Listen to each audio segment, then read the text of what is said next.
Olá a todos, bem-vindos ao projeto de videoaulas Entendendo o Sistema Imunológico. Esse projeto tem como objetivo auxiliar os acadêmicos da área da saúde ao melhor entendimento sobre o sistema imunológico. Na nossa primeira aula do módulo de Imunologia Básica, iremos dar uma olhadinha, uma revisadinha em todos os componentes do sistema imunológico, quais seriam eles e quais as suas funções. O objetivo, então, dessa primeira aula é conhecer os componentes do sistema imunológico e suas principais atividades. Sou Maristela, professora de Imunologia Básica e Imunologia Clínica há 23 anos. Quando pensamos em sistema imunológico, muitas coisas nos vêm à cabeça, muitas dúvidas nos vêm à cabeça. A principal delas seria, do que o sistema imunológico é composto afinal? Quais seriam os componentes do sistema imunológico?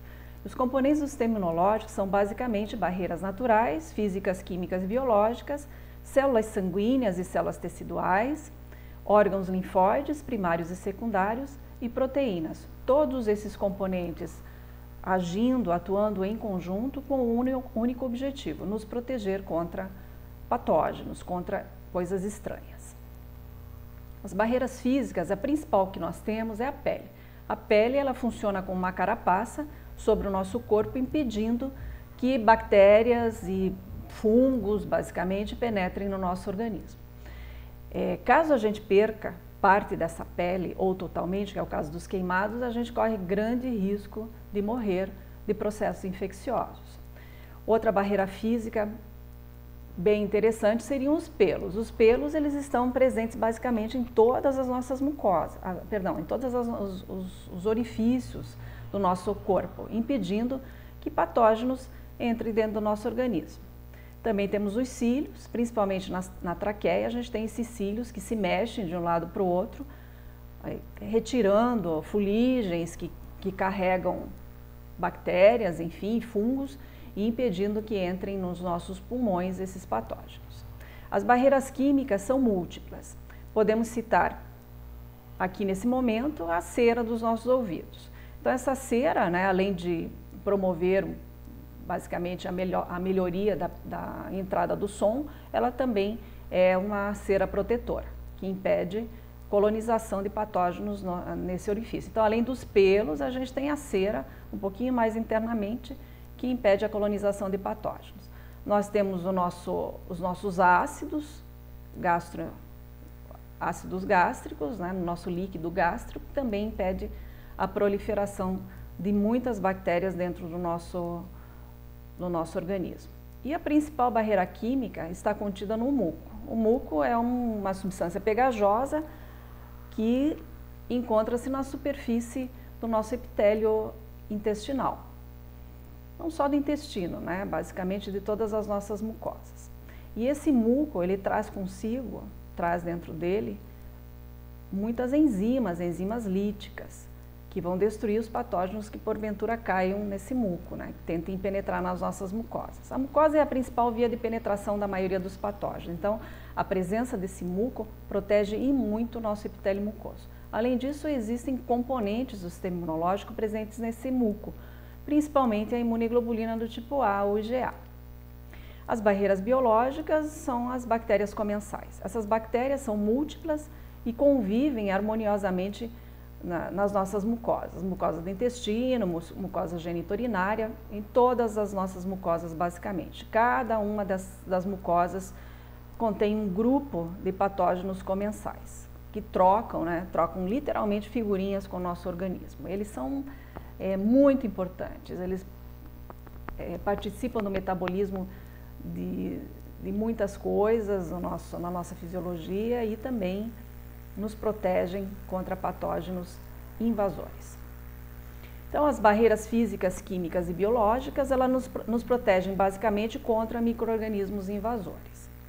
E quais seriam esses micro-organismos? Só para revisar. Vírus, a principal barreira é a mucosa, que impede vírus de penetrar dentro do nosso epitélio mucoso, bactérias, parasitas, fungos, protozoários e outros.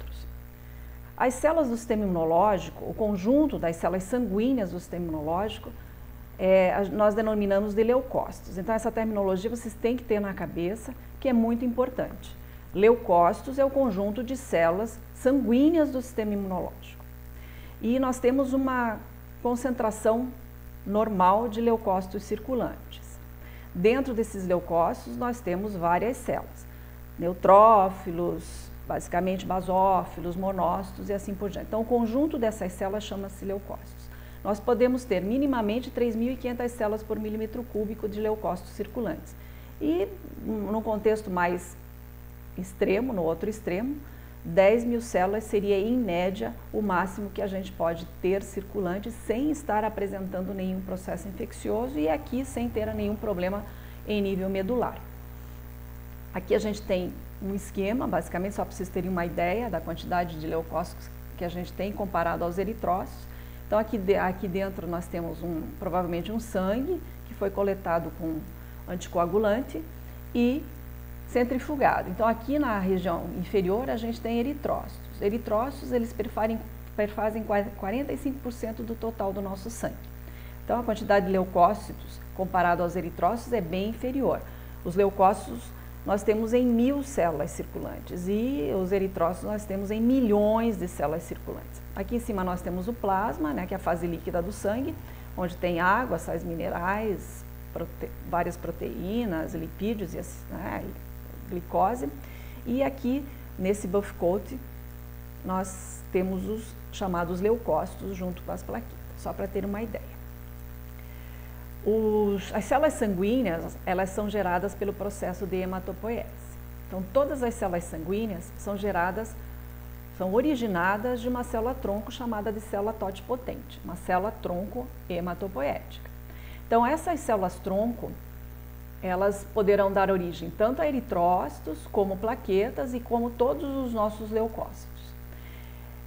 A partir do momento que uma célula-tronco recebe um sinal, né, originário, basicamente, de qualquer parte do nosso organismo, não vamos entrar em detalhes com relação a esses sinais, porque são múltiplos, ela vai saber que ela vai ter que se transformar num eritrócito, né, numa plaqueta ou num leucócito.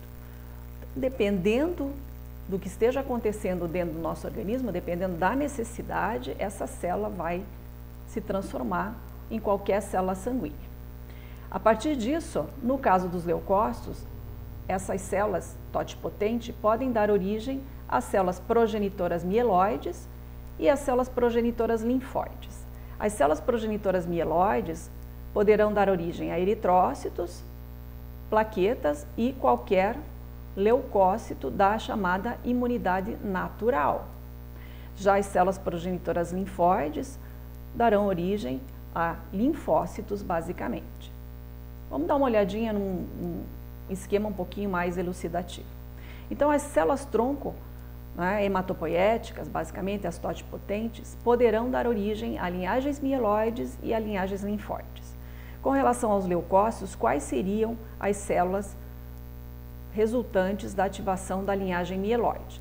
Neutrófilos, eosinófilos, basófilos e monócitos. Todas essas células fazem parte da chamada imunidade natural. Imunidade natural são as células que, basicamente, a partir do meu nascimento, já estão prontas para exercer a sua atividade. Já a linhagem linfóide dará origem a linfócitos, fundamentalmente, células natural killer também, que são os grandes linfócitos granulares, e também células dendríticas, que temos em baixa concentração no nosso sangue e que encontramos em altíssimas concentrações nos nossos tecidos. Então, os linfócitos, eles são originários da linhagem linfóide e são células da imunidade adquirida. Qual a diferença das células da imunidade natural e da adquirida? É que essas células, a partir do meu nascimento, elas sofrerão uma educação para reconhecer as minhas próprias estruturas. Falaremos desse contexto numa próxima aula. As células matadoras naturais, elas são originárias da linhagem linfóide, mas são células da imunidade natural. Então, elas são células que não passam por uma educação em nível de órgão linfóide. Quando a gente nasce, as NKs também já estão prontas para exercer sua atividade. E as dendríticas também são células da imunidade natural, não passam pela educação nos órgãos linfóides. Então, apesar de terem origem na mesma linhagem dos linfócitos, são células da imunidade natural. Por favor, atentem para isso. Vamos dar uma olhadinha, então, nas células da linhagem mieloide e quais são as suas funções. A imunidade natural, basicamente. Então, aqui estão todas elas, citadas anteriormente. A primeira delas seria os neutrófilos. Os neutrófilos são as células mais abundantes do meu sangue. Elas são fagócitos por excelência, isso é, elas vão atacar os patógenos fagocitando. Elas internalizam esses patógenos e matam esses patógenos através do processo de fagocitose. São células que estão extremamente em altas concentrações no meu organismo. Então, a partir do momento que eu tenho um processo infeccioso, as primeiras células recrutadas do sangue serão os neutrófilos. Em torno de 65% eu tenho de células de neutrófilos circulantes. Quando eu tenho um aumento dessas células acima de 65%, eu digo que eu tenho uma neutrofilia. Em que situações eu posso ter um aumento dessas células circulantes? A partir do momento que eu tenho um processo infeccioso bacteriano, na fase aguda, eu vou ter muito mais do que 65% de células circulantes. Por quê? Porque o neutrófilo é a principal célula combatente de bactérias. Então, só uma dica para você já inicial, né, de interpretação do hemograma. E, né, quando eu tenho uma neutrofilia, é sinal de que provavelmente eu estou com um processo infeccioso bacteriano, de bactéria extracelular, por favor, acontecendo dentro do meu organismo, porque ela é a principal combatente desses patógenos.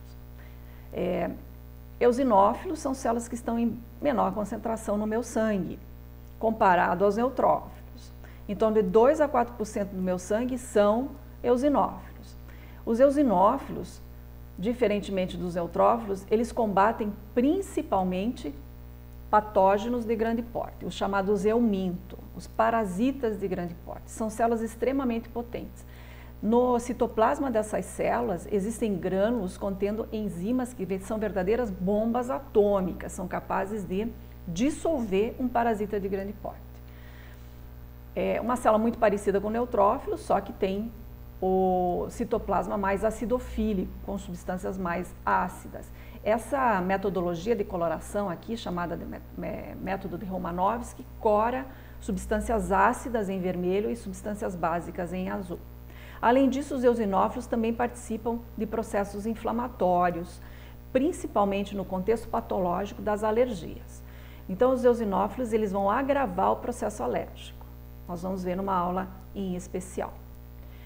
Então, quando eu tenho uma eosinofilia, quando eu tenho aumento dessas células circulantes, 10, 12, 15, até 20%, eu posso desconfiar se esse paciente for uma criança, que ele pode estar com uma infestação por eumintos ou com um processo alérgico, daí tem que ver a clínica do paciente.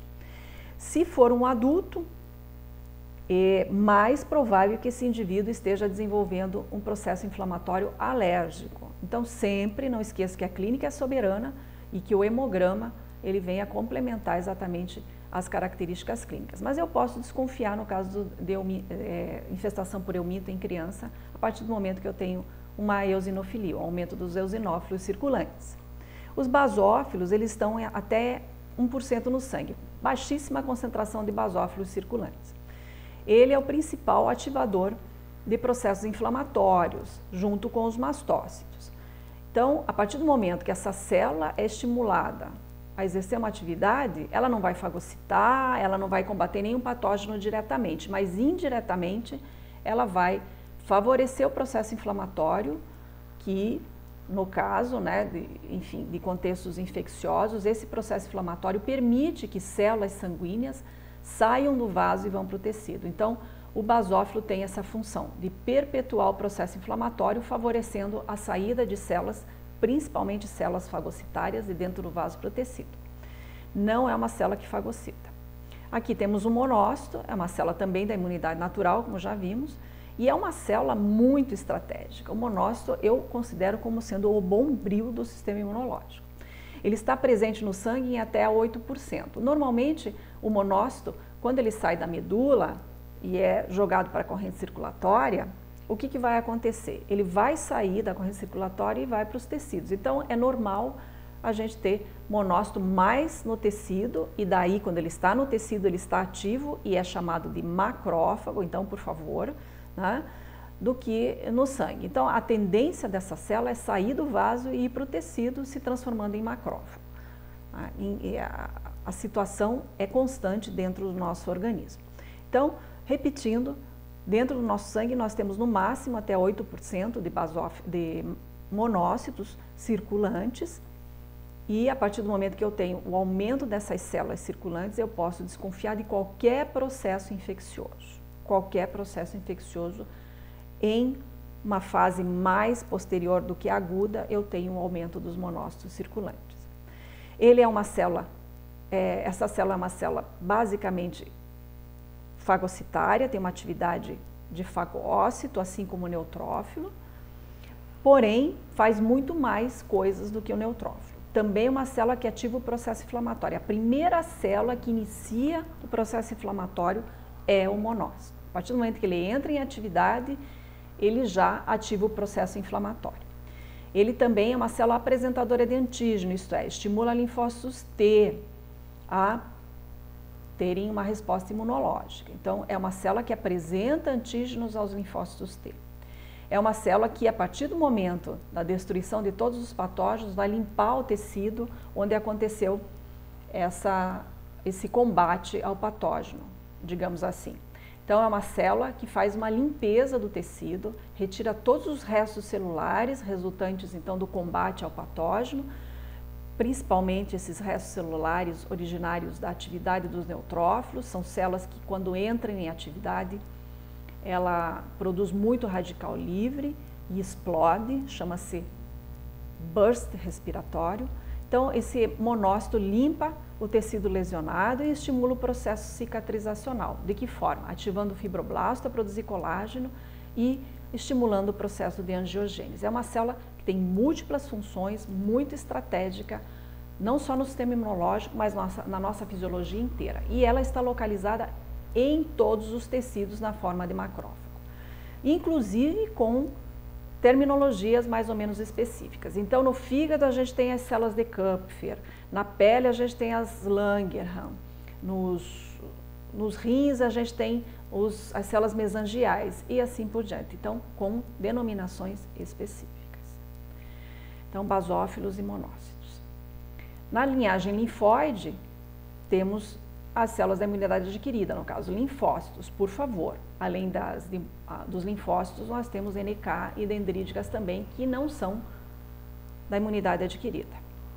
Então, os linfócitos todos têm essa característica morfológica aqui. Quando olhamos no microscópio uma célula com essas características, vamos dizer que é um linfócito. Não poderemos diferenciar se é um linfócito T auxiliar, se é o linfócito T citotóxico, se é o linfócito T regulatório ou se é o linfócito B.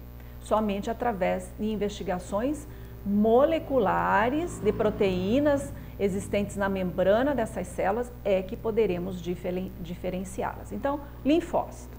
A grande maioria dessas células está em órgãos linfóides. Circulantes nós temos uma baixa proporção, sendo que em torno de 60% desses linfócitos são células matadoras naturais. Linfócitos entre aspas, né, que dentro desse conjunto de células chamadas de linfócitos nós temos T auxiliares, citotóxicos, TREG, B e natural killer também, que tem a mesma morfologia. São responsáveis pela chamada imunidade adquirida. Então, os linfócitos. As células matadoras naturais, como já falado, têm morfologicamente, ao microscópio óptico, a mesma característica dos linfócitos. Aqui nós temos uma foto de uma microscopia eletrônica. Então, são grandes linfócitos granulares, muito semelhantes morfologicamente aos linfócitos, estão em concentração razoável no sangue periférico, em torno de 20% dessas células, das nossas células circulantes, são células matadoras naturais, têm funções muito especiais, principalmente atacar células infectadas com vírus e células tumorais. Veremos em aulas posteriores, daremos uma atenção toda especial às células matadoras naturais. Aqui nós temos as chamadas dendríticas. Essas células são fundamentalmente teciduais. Nos circulantes, essas células estão em baixa concentração. Elas localizam-se, então, principalmente nos tecidos, e a principal função dessas células é capturar patógenos ou pedaços de patógenos e apresentar esses pedaços de patógenos ou patógenos aos linfócitos T em nível de linfonodo. Uma célula muito estratégica, muito importante. é uma apresentadora de antígeno, assim como os monócitos. Aqui nós temos uma visualização ao microscópio óptico. É como se a gente estivesse olhando na ocular do microscópio óptico, é exatamente dessa forma que a gente enxerga, que o técnico enxerga ou que o hematologista enxerga. Então aqui nós temos eritrócitos, aqui nós temos plaquetas e vários, basicamente, leucócitos, todos os que a gente enxerga em nível de investigação ao microscópio óptico.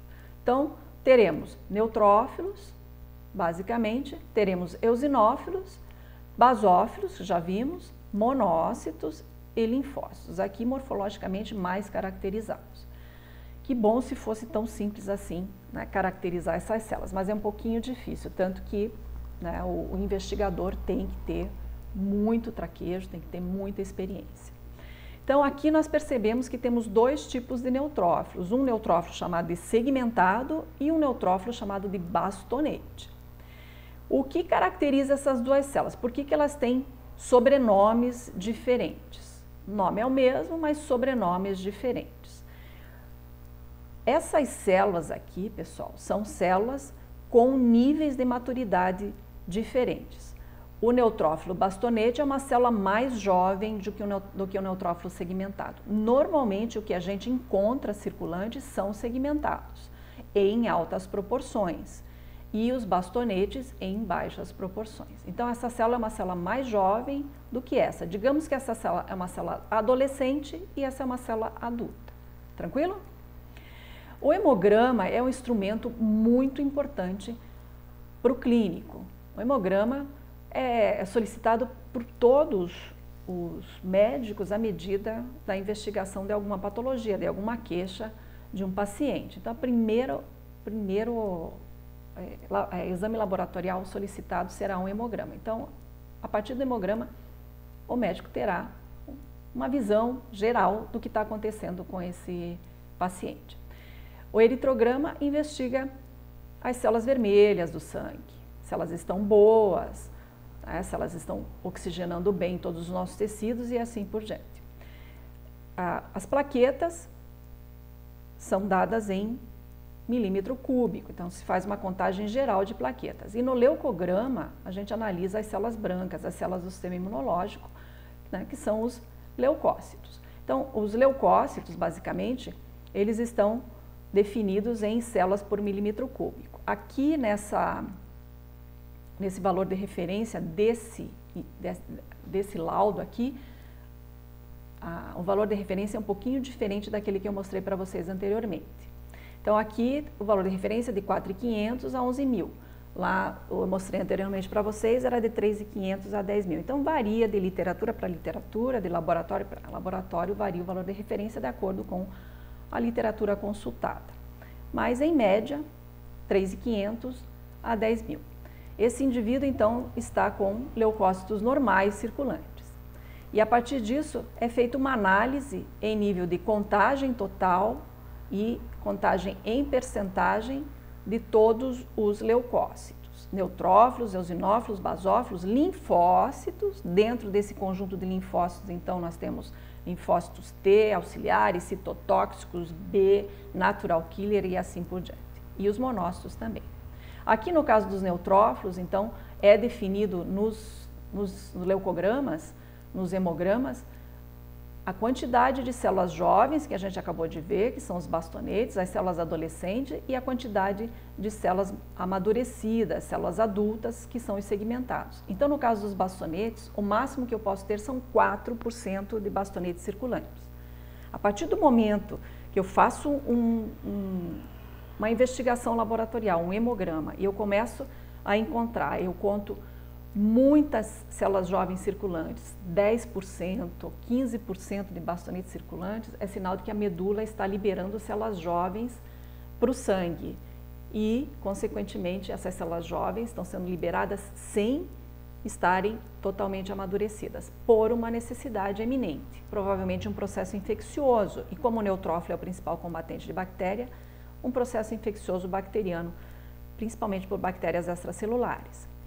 Então, bastonetes. E os segmentados eu posso ter até 66%, né? Eu tinha colocado para vocês 65%, então varia minimamente.